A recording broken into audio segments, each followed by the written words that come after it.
नमस्कार, मैं हूं कीर्ति सिंह और आप देख रहे हैं एशिया न्यूज़ इंडिया।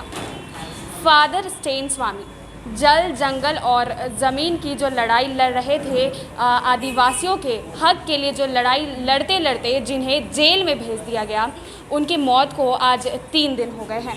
इसके बावजूद लोगों का कहना है कि उनकी जो मौत है वो अप्राकृतिक तरीके से हुई है। उन्हें जेल में मार दिया गया है, जिसे लेकर यहाँ पर लोग धरना प्रदर्शन भी कर रहे हैं और केंद्र सरकार पर सीधा निशाना साध रहे हैं कि ये केंद्र सरकार की वजह से ही हुआ है, क्योंकि उन्हें जिस तरह से जेल में डाला गया उस वक्त उनकी कोई गलती नहीं बताई जा रही है, जिसके लिए आज यहाँ पर रांची के अल्बर्ट एक्का चौक में श्रद्धांजलि समारोह भी रखा गया था। और यहाँ मौजूद लोगों से चलिए जानते हैं कि आखिर क्या उनका कहना है। मैम, आपका परिचय? जी, मेरा नाम अलोका कुजूर है। आज 3 दिन हो गए हैं फादर स्टेन स्वामी की मौत को, तो अब तक सरकार की तरफ से इस पर क्या कहा गया है, जैसा कि आप जानते हैं कि अप्राकृतिक मृत्यु है? अभी तक केंद्र सरकार ने तो कोई जिम्मेवारी नहीं ली और विचाराधीन कैदियों को रिहाई की मांग कर रहे हैं। इसके साथ साथ जो पूरे देश भर में पत्रकारों के ऊपर यूएपीए जो लगाए गए हैं, उन पत्रकारों की रिहाई की भी मांग कर रहे हैं हम। तो ये स्टेन स्वामी की जो न्यायिक संस्थागत हत्या हुई है उसको लेकर हम लोग लगातार दोषी आरोप है हमारा कि ये केंद्र सरकार इस पर अपना विचार दें, अपना डिसीजन दें, मगर अब तक कुछ भी नहीं दिया है इन्होंने। तो आप थोड़ा फादर स्टेन स्वामी के इतिहास के बारे में बताएं कि उन्हें जेल किस लिए भेजा गया था, ऐसा उन्होंने क्या किया? देखिए, फादर स्टेन स्वामी की जो काम करने की तरीके हैं वो मानवीय मूल्य, मानव अधिकार के लिए वो काम करते थे। तो स्टैन का जो काम था वो ऐसे लोगों के लिए थे जो आदिवासी, दलित, दबे कुचले, महिला, मजदूर, किसानों के लिए वो काम करते थे। उनको न्याय दिलाना मूल काम था, जिसमें झारखंड में लगातार जो फर्जी तरीके से जो केस डाल दिए जाते थे युवाओं को, खासकर युवाओं के ऊपर, किसान, मजदूरों, आदिवासी, मूलवासियों के ऊपर, तो उन पर बहुत सारे केस ऐसे हैं जो फर्जी हैं, तो उनको रिहाई करने की काम करते थे। इसी क्रम में उनको पता चला कि जेल में ऐसे बहुत सारे कैदी हैं जो विचाराधीन हैं, उनको छोड़ नहीं रही है सरकार। तो एक तरह से वो जेल के लिए भी बोझ ही हैं। उनको छोड़ दिया जाए तो वो क्रिएटिव बाहर निकल के काम करेंगे, इसकी वकालत वो करते थे। 2019 में लगातार जो है उन पर आरोप लगता रहा, जबकि फादर स्टेन स्वामी 54-56 ईयर्स से यहाँ झारखंड में काम कर रहे हैं। किसी भी थाने में उनके खिलाफ कोई भी वारंट नहीं है। ये पहला वारंट है जो महाराष्ट्र में है। ये हम लोगों के लिए एक विचित्र बात है, और वो भी एक 84 वर्ष के एक बुजुर्ग व्यक्ति के ऊपर है जो पार्किंसन बीमारी से पीड़ित है और अपने सेंटर से बाहर कहीं नहीं जाते थे। उनके पर आरोप लगाया गया कि वो कोरेगांव में भड़काऊ भाषण देके दंगा करवाया। ये एक झूठा केस है, झूठा फर्जी केस उन पर लाद कर उनको यहाँ से गिरफ्तार किया गया।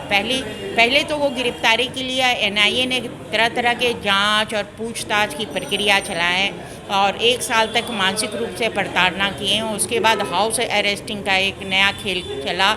उसके बाद उनकी गिरफ्तारी करके उनको जेल में डाला गया, और जेल में जाने के बाद चूँकि वो शारीरिक रूप से थोड़ा कमज़ोर थे, तो उनको जेल में रखकर जेल में रहते हुए उनको कोविड का टाइम था और वो बीमार पड़ गए, उनको फीवर आया। इस फीवर में भी उनको कोविड का इंजेक्शन डाल दिया गया, जिससे वो थोड़ा पैनिक हो गए और उनको हॉस्पिटलाइज किया गया। हॉस्पिटलाइज करने और पैनिक होने के बीच में उन्होंने 4 बार अर्जी लगाई कोर्ट में कि मैं अस्वस्थ हूँ, मुझे रिहा किया जाए।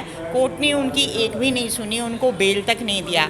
अंततः 3 तारीख को हम लोगों को आशा था कि उनको बेल मिल जाएगा स्वस्थ होने पर, लेकिन उनको बेल नहीं मिला, और उसी दिन डेट जो है एक्सटेंड करके 6 तारीख कर दिया गया, और 3 तारीख के दिन ही वो बहुत सीरियस हो गए, बहुत बीमार पड़ गए और उसकी मौत हो गई। तो हम जितने पूरे झारखंड के सामाजिक कार्यकर्ता, सोशल एक्टिविस्ट, जन आंदोलन से जुड़े हुए लोग ये मानते हैं कि ये संस्थागत मर्डर है एक तरीके से, क्योंकि 84 वर्ष की जो वृद्धा हैं वो देश के लिए कभी खतरा नहीं हो सकते हैं। तो उन पर इतना गंभीर आरोप जो यूएपीए लगाया गया है, एक आतंकवादी, माओवादी और अर्बन नक्सली का एक आरोप जो लगाया गया है, वो बेबुनियाद है। और बेबुनियाद चीज़ों के आधार पर उनको 9 महीना जो प्रताड़ना दी गई, 9 महीना जो उनको प्रताड़ित करके मार डाला गया, इसका हम विरोध करते हैं और हम कहते हैं कि ये संस्थागत हत्या है, ये संस्थागत तरीके से किया गया हत्या है।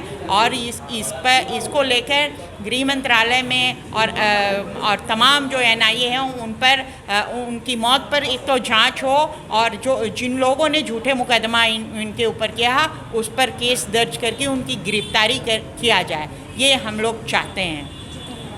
तो देखा आपने, इनका कहना है कि ये एक संस्थागत मृत्यु है, उनकी मौत नहीं हुई थी, क्योंकि जिस तरह के आरोप उन पर लगाए गए थे, उन्हें जेल में रखा गया था, उससे ये पता चलता था कि वो कहीं के आरोपी है या आतंकवादी जैसा उनके साथ व्यवहार किया जा रहा था।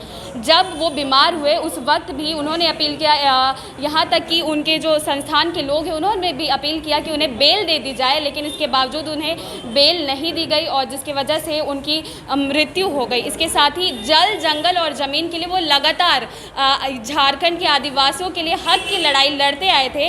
इसके बावजूद जो है केंद्र सरकार ने उन पर इतने बड़े बड़े आरोप लगाकर उन्हें जेल में डाल दिया। आपने सुना कि वो 84 वर्ष के थे, वृद्ध हो गए थे। ऐसे में वो ऐसे कोई भड़काऊ भाषण ऐसे कैसे दे सकते थे कि जिस वजह से उन्हें जेल में डाल दिया गया। इसलिए अब इनकी मांग है कि उनके लिए जल्द से जल्द जांच बैठाई जाए और सीधा इनका जो निशाना है वो ये लोग केंद्र सरकार पर साध रहे हैं कि ये केंद्र सरकार की तरफ से संस्थागत मौत की गई है। अब आगे देखना ये होगा कि इसका जो आने वाले जो चुनाव होने वाले हैं उस पर क्या असर पड़ता है, क्या केंद्र सरकार की जो चुनाव होने वाले हैं उस पर इसका असर पड़ता है या फिर केंद्र सरकार इस पर कोई बड़ा एक्शन लेती है। तब तक के लिए जुड़े रहे एशिया न्यूज़ इंडिया के साथ। मैं कीर्ति सिंह, कैमरा पर्सन निशा के साथ।